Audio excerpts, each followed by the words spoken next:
The boarding gate at Charles de Gaulle Airport in Paris buzzed with the usual chaos. Tourists fumbling with passports, business travelers tapping impatiently at their phones, and the faint hum of jet engines vibrating through the terminal. Vanessa Reynolds stood in line for Skylink Airways Flight 217 to London, her tailored blazer crisp despite the overnight flight she'd just endured from New York. At 38, she was the newly minted CEO of Skylink Airways, a title she'd earned hours ago when her company, Apex Innovations, finalized its acquisition of the struggling airline. She hadn't slept, hadn't even celebrated. Instead, she'd booked this flight, first class, to see her new empire from the ground up. As she approached the gate agent, a woman with a tight blonde bun and a name tag reading Claire, Vanessa handed over her boarding pass. Claire's eyes flicked from the pass to Vanessa's face, then back again, her lips pursing slightly. "Ms. Reynolds?" Claire said, her French accent clipped with skepticism. "This is for first class." "Yes," Vanessa replied, her voice smooth, professional. "That's correct." Claire hesitated, tapping her screen as if searching for an error. "I'm sorry, but there must be a mistake. We're overbooked in first class. Would you mind moving to economy? We can offer a voucher for the inconvenience." Vanessa's jaw tightened, but her expression remained calm. She'd heard this tone before, too many times. In boardrooms where men assumed she was the assistant.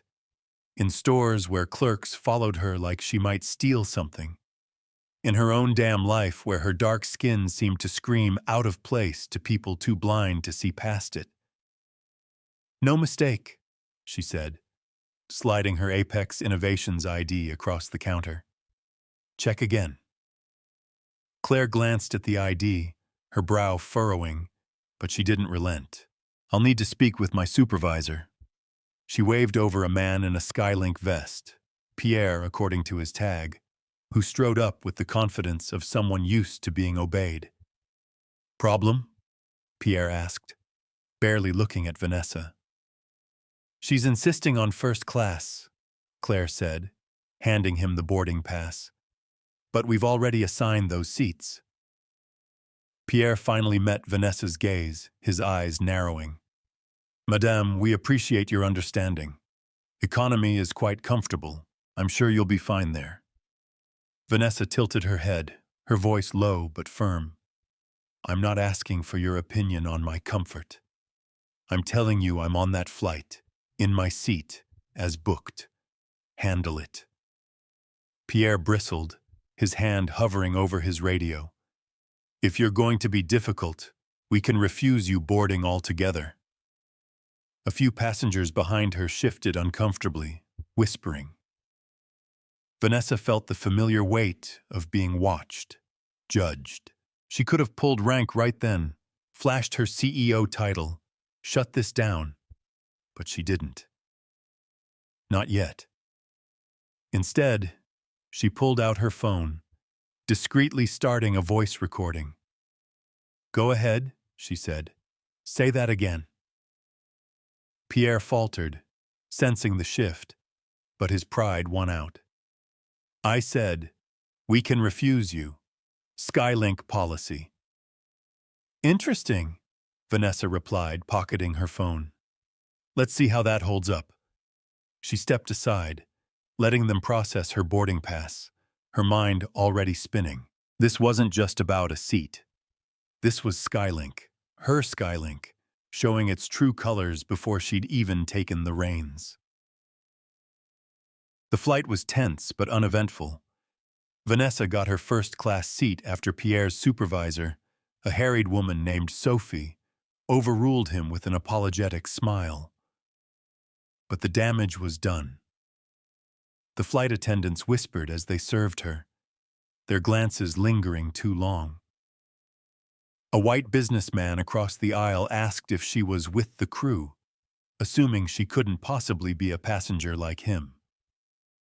Vanessa smiled tightly, said nothing, and kept her phone close, documenting every interaction. When the plane touched down at Heathrow, she didn't head to her hotel. She went straight to Skylink's London office, a sleek glass tower overlooking the Thames. Her assistant, Malik, had already arranged the emergency meeting. Senior staff, department heads, the works. By 10 a.m., they were gathered in the boardroom, a sea of mostly pale faces staring at her with curiosity and unease. "Good morning," Vanessa began, standing at the head of the table. "I'm Vanessa Reynolds, your new CEO. As of yesterday, Apex Innovations owns Skylink Airways. I flew in this morning, first class, though some of your staff seemed to think I didn't belong there." A murmur rippled through the room. She clicked a remote, projecting her boarding pass and Apex ID onto the screen. "This isn't about me," she continued. "It's about a culture I encountered today. One that assumes, excludes, and discriminates. I recorded it. Want to hear?" She played the audio, Claire's skepticism, Pierre's threat, the businessman's casual slight. The room went silent, some shifting in their seats, others avoiding her gaze. "This isn't isolated," she said. "It's systemic, and it stops now." The head of operations, a wiry man named Graham, spoke up. "With respect, Ms. Reynolds, these are frontline staff. They're overworked, undertrained. You can't overhaul an airline based on one bad flight." "It's not one flight," she shot back. "It's a pattern. I've reviewed complaints, hundreds over the past year. Passengers of color, women, people with accents, all treated like they don't belong. Your policies enable it. That changes today." She laid out her plan. Mandatory bias training, not the half-baked online modules they'd used before, but real workshops with accountability. A revamped complaint system with teeth. Investigations, not just apologies. Leadership audits to root out the Pierres and Claires at the top. "I'm not here to fire everyone," she said. "I'm here to fix this. But if you resist, you're out." The room buzzed with tension.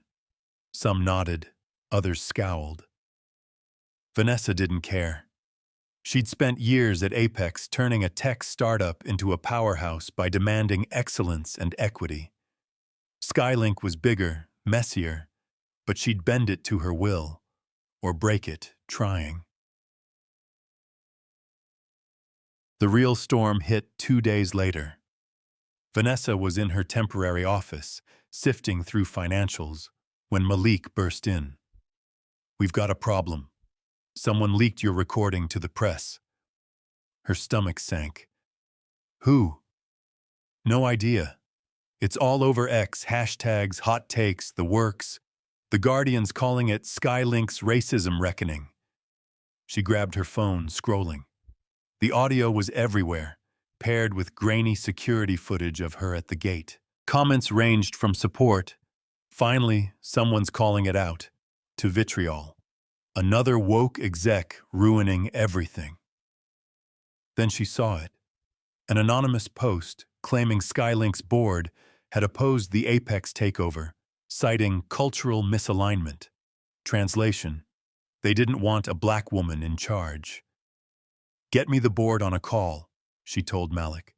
"Now." The virtual meeting was a battlefield. The chairman, Sir Edward Hale, a silver-haired Brit with a clipped accent, didn't mince words. "Vanessa, this leak is a disaster. You've turned a minor incident into a PR nightmare." "It wasn't minor to me," she said, "or to the passengers who've been humiliated for years. You signed off on the acquisition. You knew my vision." "We expected discretion," Hale snapped, "not a crusade." "Then you misread me," she replied. "I'm not here to protect your comfort. I'm here to save this airline, from itself if necessary."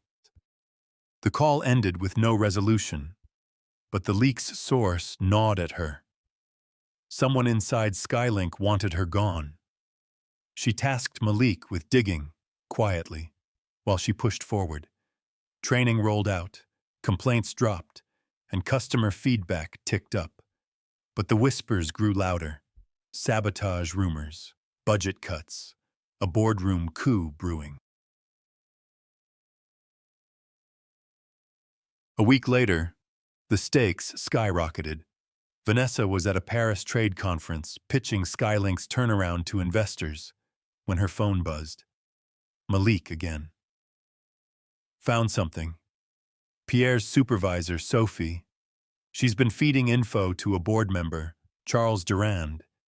Emails show they plan to tank your flight, make you snap, use it to discredit you. Vanessa's blood ran cold. Why? Duran's tied to a rival airline. If Skylink collapses, they swoop in. Sophie's just a pawn. Pierre, too, probably. She hung up, her mind racing. This wasn't just bias. It was a conspiracy. She could expose Durand, but it'd spark a legal mess, maybe sink Skylink entirely. Or she could outmaneuver him, prove her way worked. She chose the latter.